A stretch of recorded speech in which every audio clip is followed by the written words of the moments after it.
Welcome to the Headley Highlight Show's Headley Headspaces.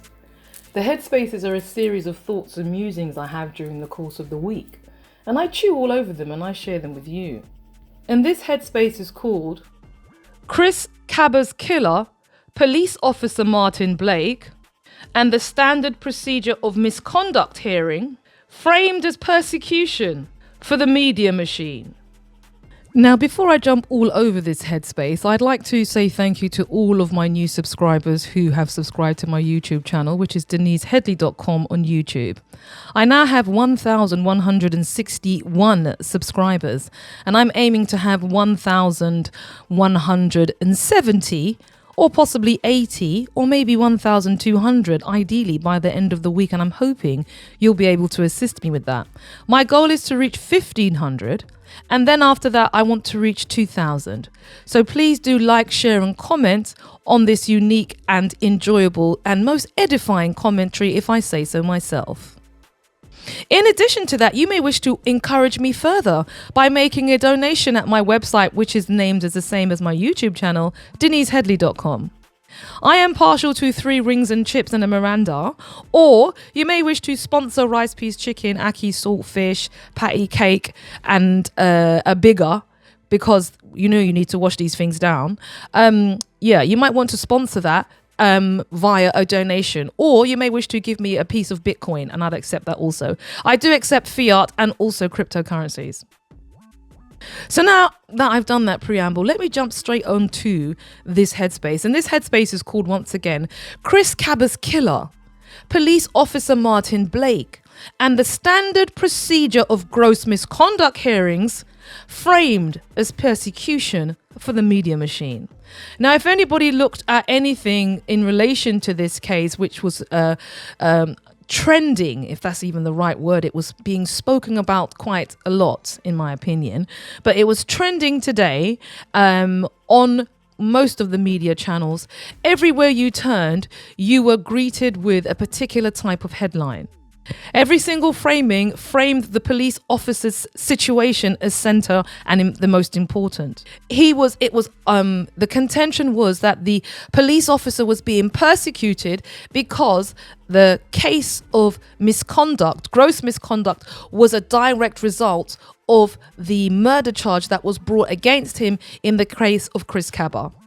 What I probably should have done before I leaped into that contribution was to give a little context and history about that, because not everybody is familiar with the case of Chris Kaba.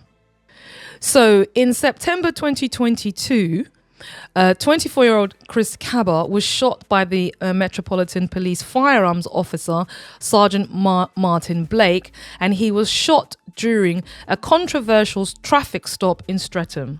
Now, anybody who knows anything about our history and policing, we are over-policed, we are over-prosecuted, we over-die, or should I say we get over-unalived in institutional establishments. You know, just Google search it. It's not news.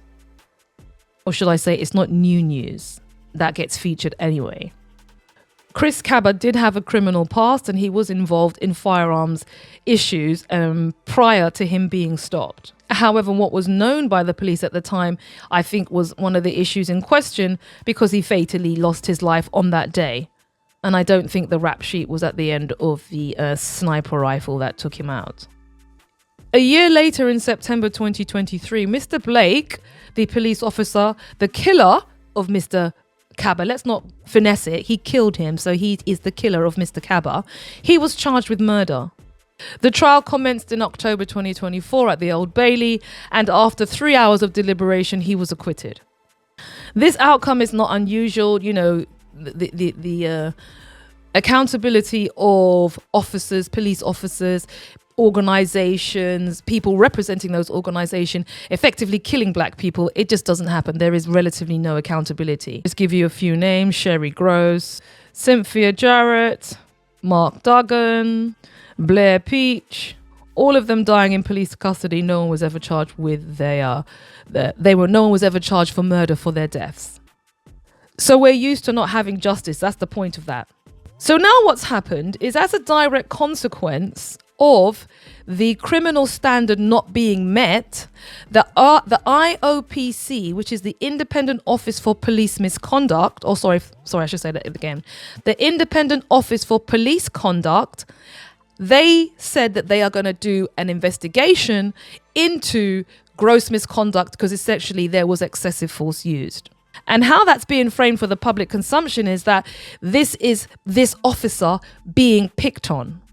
Colleagues in the Department of Firearms, many of them returned their licenses saying that we're not going to go to work anymore if we are going to be charged with murder.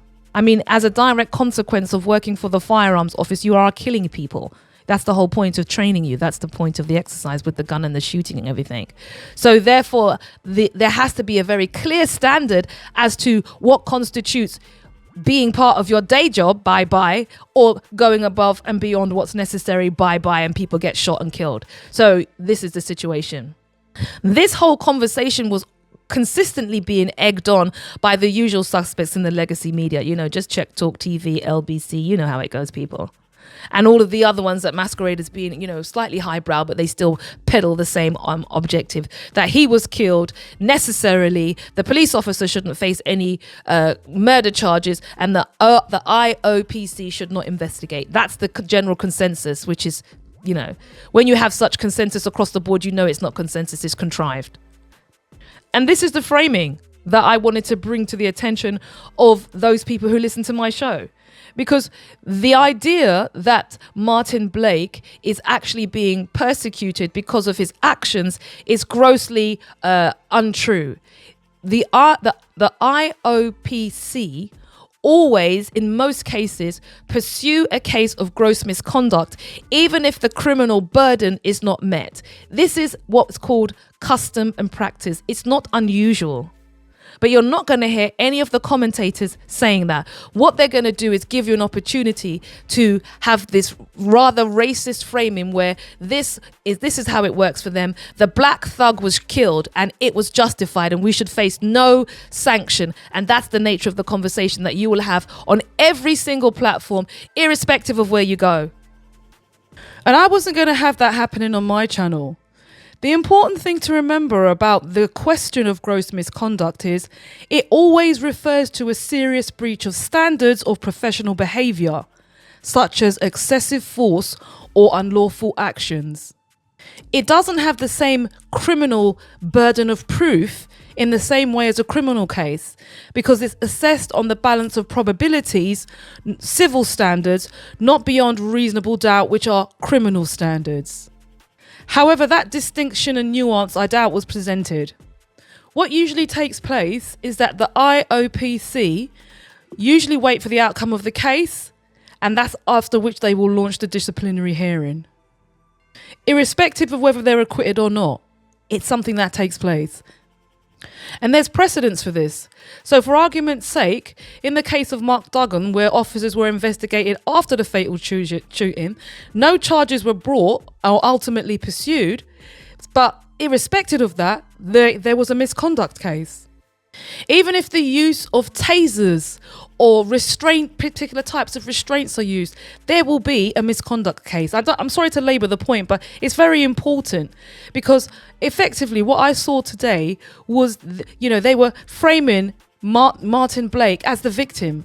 He was the victim in the situation, not the family of Chris Kaba, not Chris Kaba himself or Chris Kaba's children. The whole point of the misconduct case, whether you agree with the police investigating themselves or not, is to demonstrate separate accountability mechanisms outside of the legal jurisdiction. It's about showing that the police are robust in dealing with what they see as concerns in terms of their employees' behaviour. And this, I think, was lost in a lot of the conversation today. So did you see any of the conversation? Were you able to listen to some of it? Do you agree with my framing of how it went down? Or do you think essentially I've got it all wrong? Do you think there should have been more focus on Chris Kaba and his family, his children, in the way in which the conversation was had? It was always framed as a thug. And because he's a thug, that behaviour that's meted out to thugs, well, that's their problem, essentially. That's your portion, as people would say. Jump up on the mic and give me your thoughts. Give me your 2 pence, your 3 cities, or your declining dollar price. Don't forget to jump over to my YouTube channel and become a subscriber, or jump over to my website, which is denisehedley.com, where you can buy me, you can sponsor some tasty meals at my local Caribbean shop. Thank you for your listening ears, and I'll see you next week. And cut!